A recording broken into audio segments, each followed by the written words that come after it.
Selamat siang pemirsa Metro TV Lampung, Anda sedang menyaksikan dialog spesial bersama saya, Karisma Kristi. Dan kali ini istimewa pemirsa karena saya akan berdialog dengan Bapak Sargiono yang merupakan Kepala Kantor Imigrasi Kelas 3 Non TPI Kalianda. Selamat siang Pak Selamat Sargiono. siang. Apa kabar Pak? Alhamdulillah baik. Baik, sehat ya Bapak ya. Senang sekali Kristi juga ini kali pertama saya ke kantor imigrasi di Kalianda ini. Terima kasih Pak atas Terima sambutannya. kasih.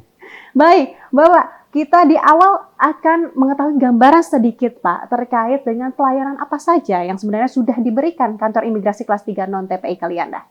Baik, sebelum saya menjawab pertanyaan ini, mungkin terlebih dahulu saya ingin menjelaskan ya bahwa kantor imigrasi kelas 3 non TPI Kalianda ini adalah merupakan unit pelaksana teknis di bawah Direktorat Jenderal Imigrasi, Kementerian Hukum dan HAM RI.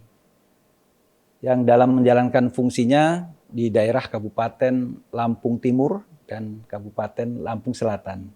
Fungsi keimigrasian ini adalah bagian dari unsur pemerintahan negara yang melaksanakan pelayanan keimigrasian, penegakan hukum, keamanan negara, dan fasilitator pembangunan masyarakat.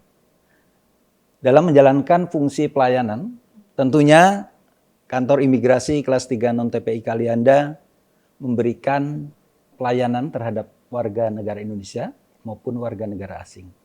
Untuk pelayanan terhadap warga negara Indonesia, itu adalah pelayanan permohonan paspor baru ataupun penggantian secara online, kemudian permohonan paspor baru ataupun penggantian secara walk-in, datang langsung ke kantor imigrasi, ada permohonan paspor hilang, rusak, dan juga perubahan data.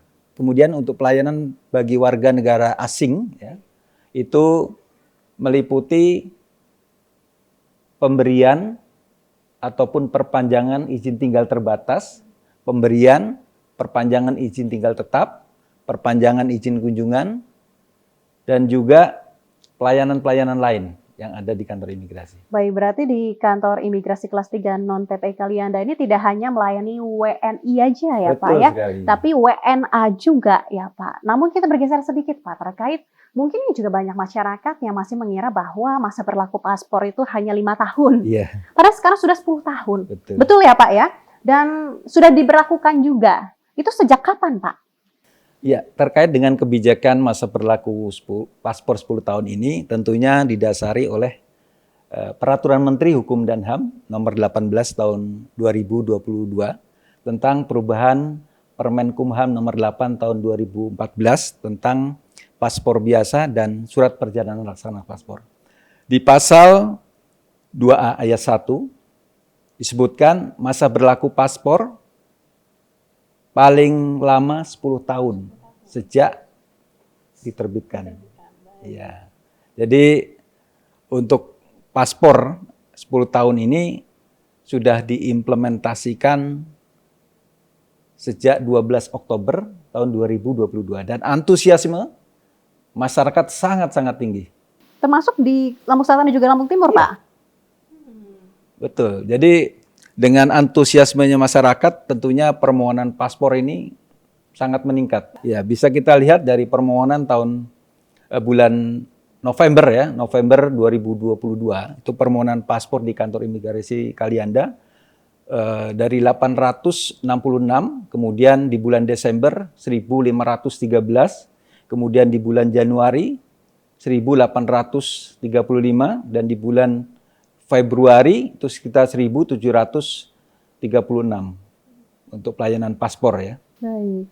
Lalu menurut Pak Sargiono, apakah ini peningkatan permintaan pembuatan paspor ini apa hanya karena berlakunya 10 tahun? Apa menurut Bapak ada faktor lain? Misal seperti saat ini PPKM sudah dicabut, pandemi sudah melandai. Menurut Bapak itu efek juga nggak Pak? Ya, tentunya itu ya. Jadi peningkatan paspor itu bukan hanya dari sisi masa berlaku paspor, tapi juga memang kondisi ya. Sekarang pandemi sudah tidak ada, kemudian pintu-pintu perbatasan negara sudah dibuka, pariwisata sudah dibuka, kemudian hal lain tentunya yang mendorong meningkatnya permohonan paspor bisa dikatakan untuk harga paspor itu masih sesuai dengan PNBP yang lama, yaitu 350.000 untuk paspor biasa, 650.000 untuk paspor biasa elektronik. Ya itulah salah satunya ya. Ya, lalu mungkin sejauh ini Pak, masyarakat mungkin juga belum mengetahui lebih jelas terkait untuk masa berlaku 10 tahun ini apakah ada batas usianya? Ya, tentu ya, untuk masa berlaku paspor ini ada batas usia sesuai dengan pasal 2A. Di situ disebutkan di ayat 2-nya, paspor dengan masa berlaku 10 tahun ini hanya diberikan kepada warga negara Indonesia yang berusia 17 tahun atau sudah menikah. Tentunya selain itu masa berlaku paspor tetap 5 tahun. Ya. Kemudian ada pengecualian lagi ya di pasal 2A ayat 3-nya. Di situ masa berlaku paspor bagi anak yang berkewarganegaraan ganda terbatas atau ABG itu akan diberikan masa berlaku paspor tidak boleh melebihi batas usia untuk menentukan kewarganegaraan. Karena batas usia menentukan kewarganegaraan itu pada usia 21 tahun. Sebagai contoh atau ilustrasi ya, bahwa pemohon anak yang berkewarganegaraan ganda terbatas atau ABG pada saat memohon paspor usianya 18 tahun. Kemudian masa berlaku paspor akan kita berikan 3 tahun. Ya, itu tidak boleh melebihi batas dari usia 21 Sudah ditentukan tahun. ya Pak ya. Ya. Baik Pak Sargiono, kita tahan sejenak. Saya akan masih berbicara terkait imigrasi lagi bersama Bapak di segmen berikutnya. Pemirsa Metro TV Lampung, Anda jangan kemana-mana. Sesaat lagi kami akan segera kembali. Tetaplah bersama kami.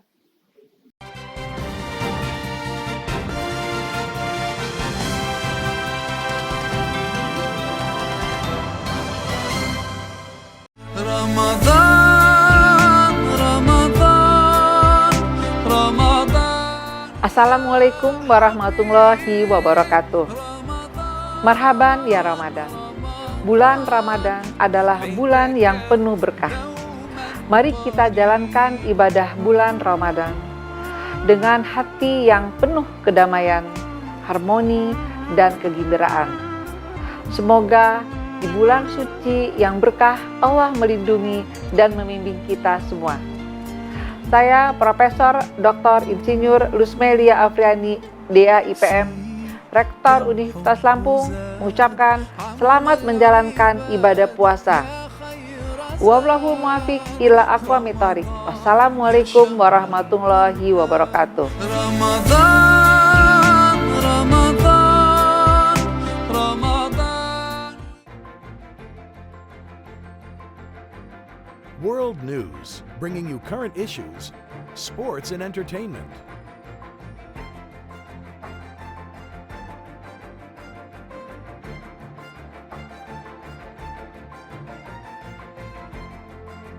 World News, Monday to Friday, Jakarta, Bangkok time.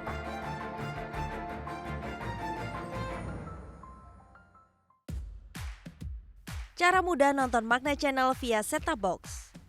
Pasang kabel antena TV ke set-top box. Tekan tombol on pada remote set-top box. Pilih menu, cari saluran, aktifkan daya antena, dan pilih pencarian otomatis. Tunggu beberapa saat, lalu pilih Magna Channel. Kini Anda bisa menikmati tayangan Magna Channel, TV digital terestrial pertama dengan jangkauan nasional.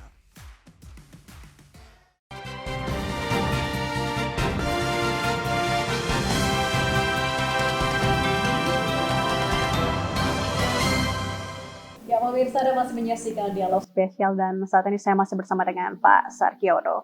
Pak Sargiono, tadi Anda juga sudah membahas terkait masa berlaku 10 tahun tadi. Tapi sebenarnya apakah sosialisasinya sudah gencar, Pak, terkait dengan adanya implementasi paspor dengan masa berlaku 10 tahun ini? Baik, terkait masalah sosialisasi, tentunya setiap kebijakan keimigrasian, termasuk juga dalam hal ini masa berlaku paspor, ya, telah kami sosialisasikan, ya, baik melalui media cetak maupun media online. Kami mempunyai subsidi teknologi informasi yang mempunyai tugas memberikan informasi terkait masalah keimigrasian kepada seluruh masyarakat, dan juga melalui media-media online, media cetak, dan juga media sosial yang kita miliki. Ada Twitter, ada website, ada Instagram. Karena tidak bisa dipungkiri saat Ada ini WhatsApp. semuanya serba digital ya Betul, Pak ya. betul Apa-apa sekali. lihat di medsos, apa-apa Iya. lihat di berita online gitu Iya, ya Pak ya. Oke, Bapak, terkait itu berarti sosialisasi sudah gencar dilakukan oleh kantor imigrasi di Kalianda ini sendiri. Lalu mungkin kita bergeser lagi Pak terkait dengan pelayanan keimigrasian yang mungkin sekarang bisa dibilang semakin mudah. Karena tidak hanya perorangan saja yang bisa mengajukan, tapi juga secara bersama atau kolektif seperti itu ya Pak. Apalagi saat ini ada Easy Passport. Mungkin Bapak bisa jelaskan terkait Baik. Easy Passport. Untuk pelayanan Easy Passport atau program Easy Passport, ini adalah program unggulan kantor imigrasi. Jadi Easy Passport ini adalah layanan paspor secara kolektif. Dalam permohonan paspor, ada permohonan paspor perseorangan atau mandiri, ada juga permohonan atau pengajuan paspor secara kolektif. Ya.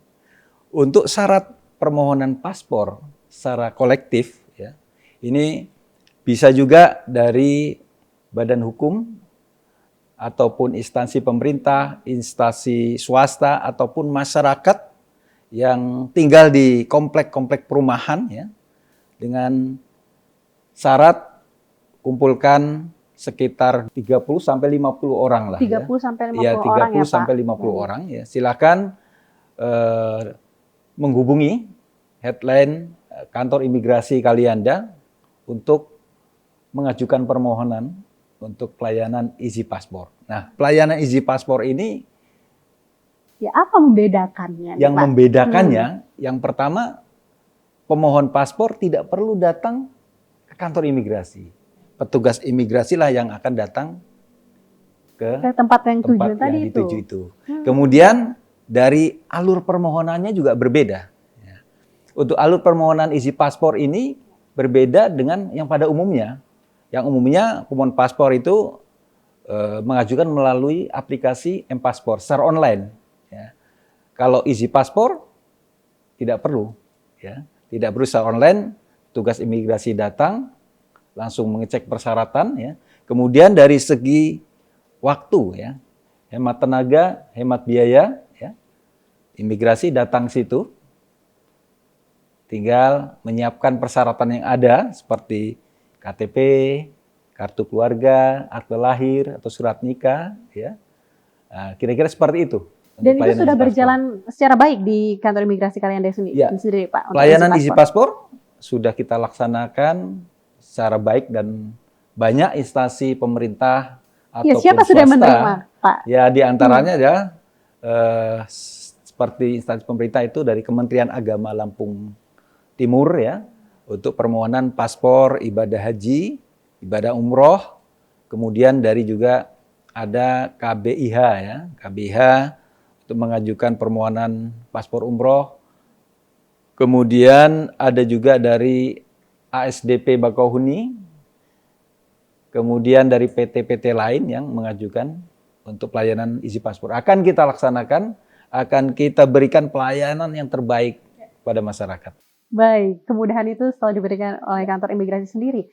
Ya Pak, tadi kita sudah berbicara terkait kemudahan yang diberikan kantor imigrasi untuk WNI. Tapi saat ini tidak menutup kemungkinan bahwa kantor imigrasi juga memberikan kemudahan bagi WNA. Kemudahan apa saja Pak yang diberikan? Ya, kemudahan keimigrasian yang diberikan, tentu ini didasarkan kepada surat edaran Direktur Jenderal Imigrasi tahun 2022, yaitu tentang kemudahan keimigrasian dalam rangka mendukung sektor pariwisata berkelanjutan di masa pandemi COVID-19. Ya. Kemudahan-kemudahan tersebut diantaranya adalah pemberian bebas visa untuk tujuan wisata. Ya.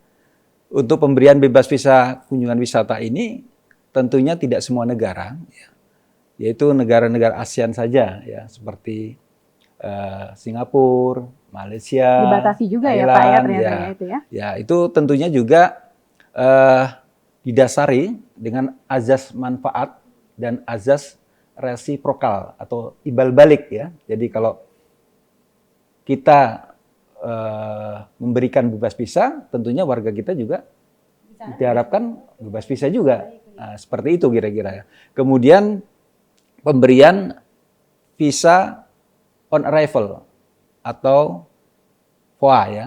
Bahkan sekarang ada electronic visa on arrival atau EVA. Jadi itu kemudahan yang diberikan imigrasi dalam hal permohonan visa, dia bisa melakukan apply visa melalui aplikasi yang bernama Molina ya. Jadi di aplikasi tersebut bisa mengupload persyaratan-persyaratan apa yang dibutuhkan, bahkan pada saat orang asing itu membayar visa bisa melalui e-banking ya. Jadi tidak perlu datang ke bandara untuk membayar visa tersebut, ya sudah siap. Ya, sudah siap, kemudian datang ke kantor ke Indonesia melalui tempat pemeriksaan imigrasi. Setelah itu nggak perlu membayar lagi, sudah menunjukkan aja bukti pembayarannya, barcode-nya. Baik, menurut Pak Sargiono sendiri, ini digitalisasi ini saya lihat semuanya serba aplikasi, Betul. aplikasi tadi. Menurut Bapak, apakah sebenarnya digitalisasi ini juga mempermudah juga kerja-kerja dari kantor imigrasi, Pak? Iya, sudah pastinya ya, karena memang di zaman saat ini ya, era digitalisasi itu sangat-sangat dibutuhkan dan sangat membantu pekerjaan-pekerjaan, terutama pekerjaan-pekerjaan masalah keimigrasian, Mbak. Ya, jadi kita juga memiliki yang namanya SIMKIM, Sistem Informasi Manajemen Keimigrasian ya, di mana semua permohonan baik paspor ataupun permohonan asing semua ada di SIMKIM. Jadi dengan demikian kita mudah untuk mencari, melihat dokumen-dokumen apa yang telah diinput dalam SIMKIM. Ketika kita welcome kepada warga negara asing sendiri, Pak, tapi kita harus tetap waspada, harus ngerem juga nih Pak ya, harus ada pengawasan Betul. juga. Seperti apa pengawasan bagi warga negara asing sendiri nih? Ya, dalam hal penegakan hukum itu perlu adanya pengawasan orang asing. Nah, pengawasan orang asing yang kita laksanakan di sini itu pengawasan secara administratif, juga pengawasan secara lapangan. Untuk pengawasan secara administratif itu misalkan ya, orang asing ingin datang ke Indonesia. Sebelum datang ke Indonesia dia akan mengajukan atau apply visa di embasi. Nah, inilah pengawasan pertama terhadap orang asing ya. Dia mengajukan visa, kita mengetahui alamatnya, tujuannya apa. Kemudian pada saat masuk wilayah Indonesia, tentu harus melalui tempat pemeriksaan imigrasi atau TPI ya. Di situ juga diadakan wawancara singkat oleh petugas imigrasi. Berapa lama tinggal di Indonesia, di mana alamatnya, tujuannya apa, kira-kira seperti itu. Kemudian pada saat berada di Indonesia, kegiatan maupun keberadaannya juga diawasi oleh imigrasi. Nah, itulah pengawasan-pengawasan secara administratif. Untuk pengawasan lapangan, tentu kita melakukan kegiatan operasi, ya, kegiatan operasi intelijen, ya, yang biasa kita lakukan untuk mendatangi ke hotel-hotel, kemudian perusahaan, ataupun tempat-tempat lain yang diduga terjadinya pelanggaran keimigrasian. Untuk pengawasan secara kolektif atau secara bersama-sama, kita mempunyai wadah yang namanya Timpora, Tim Pengawasan Orang Asing. Nah, ini bisa kita lakukan kegiatan operasi gabungan. Ya. Di situ ada unsur kepolisian, Kodim, ya, kejaksaan, Disnaker, Disdukcapil, secara bersama-sama kita bisa melakukan operasi gabungan ya, ke tempat TKP-TKP yang kita tuju. Kira-kira seperti itu. Berarti bersinergi untuk menanggulangi adanya Betul. pelanggaran-pelanggaran Betul. ini ya Pak. Karena ya? memang tugas pengawasan orang asing ini ya, merupakan tanggung jawab bersama ya, dari masing-masing institusi. Artinya sesuai dengan tugas masing-masing. Bahkan masyarakat pun turut serta ya, dalam hal menjaga atau mengawasi orang asing. Kita butuh informasi, laporan dari masyarakat. Ya. Jadi informasi-informasi itulah yang kita butuhkan. Kadang-kala kita mendapat adanya pelanggaran orang asing, itu ada laporan dari masyarakat. Ya, memang kami mempunyai aplikasi ya, mempunyai aplikasi sebagai pengganti aplikasi APOA, ya. Itu kita sebar di kecamatan-kecamatan, ya, barcode, ya.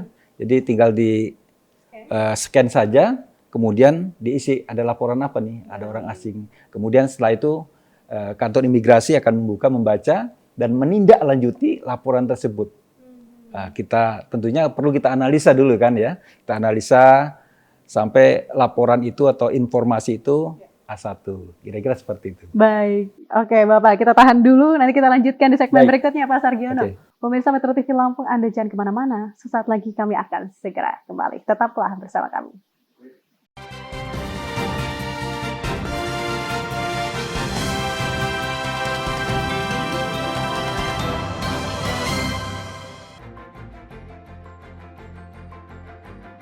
World News, bringing you current issues, sports, and entertainment.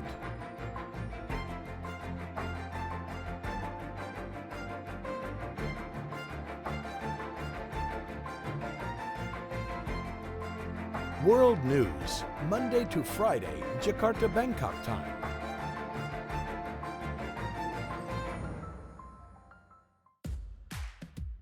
Cara mudah nonton Magna Channel via set-top box. Pasang kabel antena TV ke set-top box. Tekan tombol on pada remote set-top box. Pilih menu, cari saluran, aktifkan daya antena, dan pilih pencarian otomatis. Tunggu beberapa saat, lalu pilih Magna Channel. Kini Anda bisa menikmati tayangan Magna Channel, TV digital terestrial pertama dengan jangkauan nasional. Sudahkah Anda memiliki perangkat TV digital? Siaran TV digital, kualitas HD, lebih tajam, lebih jernih. Siaran TV digital sama dengan free to air, bukan TV kabel atau TV live streaming. Pelaksanaan analog switch off ke digital dimulai 30 April 2022. Wilayah layanan siaran televisi digital.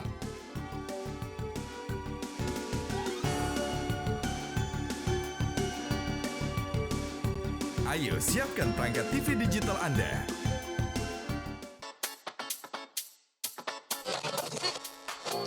Oh ya, buat kalian yang udah di mobil mau berangkat, jangan lupa safety belt-nya dipakai ya.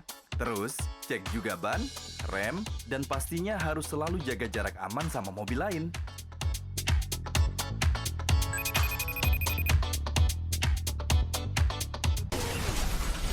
Selalu hati-hati di jalan raya karena ada orang tercinta yang selalu menunggu.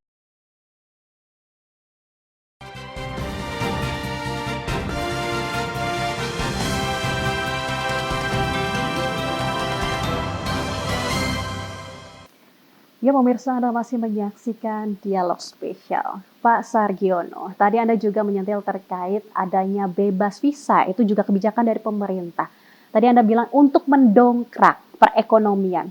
Menurut pandangan Bapak, apakah betul itu sudah berjalan dan efektif mendongkrak perekonomian Indonesia pasca dari pandemi COVID-19? Baik, menurut kami dalam hal ini sebagai imigrasi ya, tentunya mendukung kebijakan pemerintah dalam hal ini mendongkrak perekonomian ya. Yang kemudian diberikanlah bebas visa untuk tujuan wisata, visa on arrival.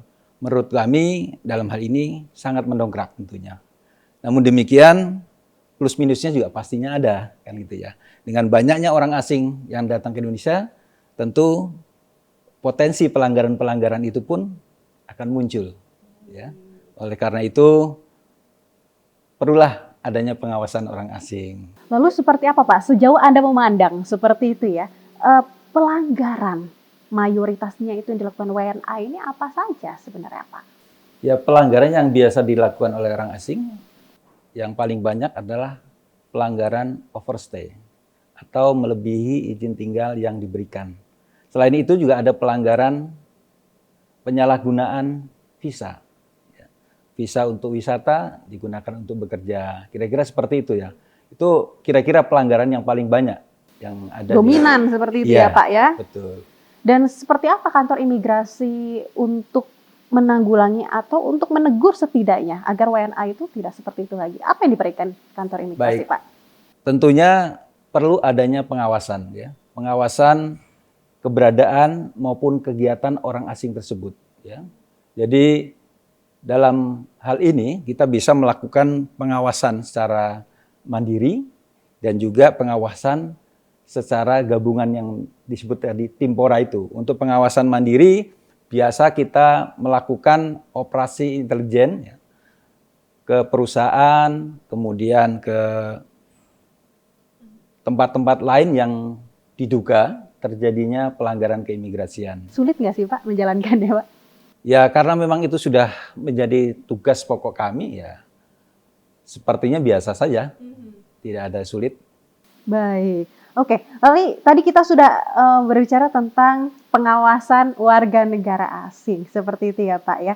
Dan tentu kantor imigrasi juga sangat mendukung kebijakan pemerintah dengan adanya bebas visa tadi ya Pak ya. Kita bergeser sedikit Pak. Di Lampung Selatan sendiri ada Mall Pelayanan Publik atau singkat MPP, seperti itu Pak. Untuk di Mall Pelayanan Publik sendiri, apakah kantor imigrasi ikut berkontribusi, Pak Sargiono? Ya, kantor imigrasi kelas 3 non-TPI Kalianda tentunya juga mensupport, mendukung pemerintah setempat yang dalam hal ini Lampung Selatan. Ya. Kami juga ikut berkontribusi melakukan pelayanan di MPP atau Mall Pelayanan Publik dan hal ini sudah efektif ya sekitar 1 bulan kemarin ya dan sudah kami tempatkan dan untuk pelayanannya pun sudah berjalan sebagaimana biasa seperti apa yang ada di kantor imigrasi Kalianda ya, yaitu melakukan permohonan secara online ya, melalui aplikasi paspor dan foto juga di sana. Untuk pengambilan paspor juga di MPP. Dan kita akui masyarakat sekarang sudah melek teknologi dan sudah melek digital sekali sebenarnya Pak ya. Betul. Aplikasi segala macam tidak ada kendala ya Pak masyarakat mengaksesnya ya. Ya alhamdulillah saat ini lancar-lancar ya. Lancar saja ya. Lalu bagaimana nih Pak untuk masyarakat ini mungkin ingin mengetahui lebih lanjut terkait keimigrasian ini Bapak bisa jelaskan. Baik untuk masyarakat yang ada khususnya di wilayah Lampung Timur dan wilayah Lampung Selatan, bila menginginkan informasi terkait keimigrasian, ya, baik itu WNI atau WNA, ya, bisa langsung ya, datang ke kantor imigrasi ataupun menghubungi hotline kami, ya, ataupun Twitter Imigrasi Kalianda, kemudian Instagram Imigrasi Kalianda dan juga barcode ya yang kita sebar di kecamatan-kecamatan terkait dengan aplikasi untuk pengawasan orang asing. Baik, terima kasih Pak Sargiono, Sama-sama, Mbak. Kepala Kantor Imigrasi Kelas 3 non-TPI Kalianda sudah bergabung bersama Kristi di dialog spesial episode kali ini. Salam sehat Pak.